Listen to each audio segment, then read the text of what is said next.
जाकर भगवान की तपस्या में लीन हो जाते हैं।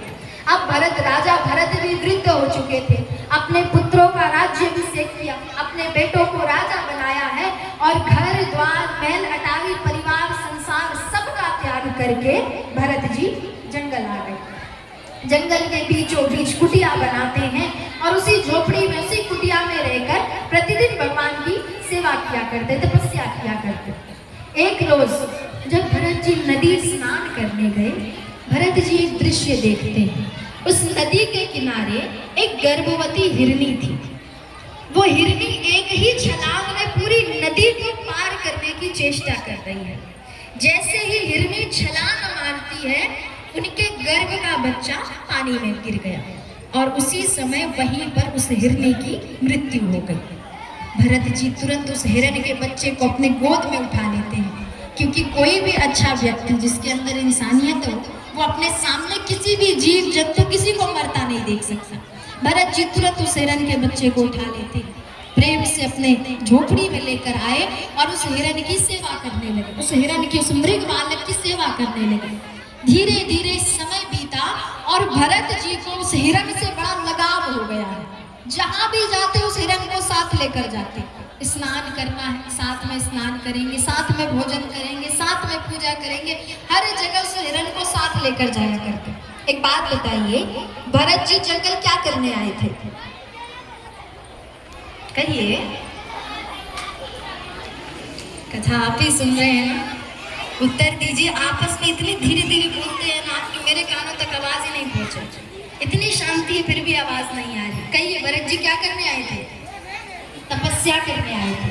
अगर भरत जी चाहते तो वो महल में नहीं रह सकते थे क्या? रह सकते थे, लेकिन महल घर द्वार सभी सांसारिक मोह माया का त्याग करके वो जंगल आए थे तपस्या करने। लेकिन भगवान की मोह माया उन्हें यहाँ भी नहीं छोड़ दी।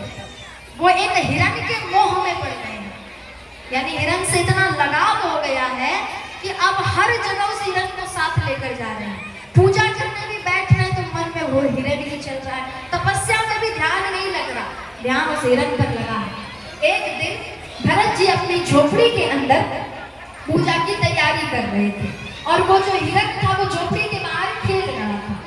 भरत जी को लगा कि पहले पूजा की तैयारी कर लेते हैं, फिर हिरण को भी बुला लेंगे और दोनों साथ बैठकर प्रभु का ध्यान करेंगे। भरत जी अंदर तैयारी कर रहे थे, वो हिरण बाहर खेल रहा था। उसी समय कुछ हिरणों का समूह, यानी कुछ हिरण का झुंड उस रास्ते से गुजरा। अब वो हिरण अपने जैसों को देखकर, अपने परिवार को देखकर मिलने में शामिल हो गए, झुंड में शामिल हो गया और सारे के सारे हिरण उस जंगल से कहीं दूर दूसरी जंगल चले गए। इधर भरत जी की तैयारी पूरी हुई, झोपड़ी से बाहर आए हैं, हिरण को ढूंढ रहे हैं चारों ओर, हिरण कहीं नहीं मिलता। पूरा जंगल छान मार दिया, लेकिन वो मृग बालक, वो हिरण कहीं नहीं मिल रहा। अब भरत जी बड़े चिंतित थे, उनके मन में बार बार एक ही विचार आ रहा है, कहीं किसी जंगली जीव जंतु ने मेरे मृग बालक को अपना शिकार तो नहीं बना लिया, यानी शेर भालू चीता, कहीं किसी ने जंगली जीव जंतु ने मेरे हिरण को कोई नुकसान तो नहीं पहुंचा दिया। हिरण तो चला गया, लेकिन भरत जी उसके मोह में इस प्रकार से पड़ गए थे कि उसे भूल नहीं पा रहे। तपस्या करने, ध्यान लगाने बैठे, मन में चल रहा हिरण के बच्चे ने भोजन किया होगा या नहीं, कहाँ होगा, किस हालत में होगा। 24 घंटे हिरण के बारे में ही सोचते रहे। धीरे धीरे समय बीता और अब भरत जी की अंतिम यात्रा, यानी अंतिम समय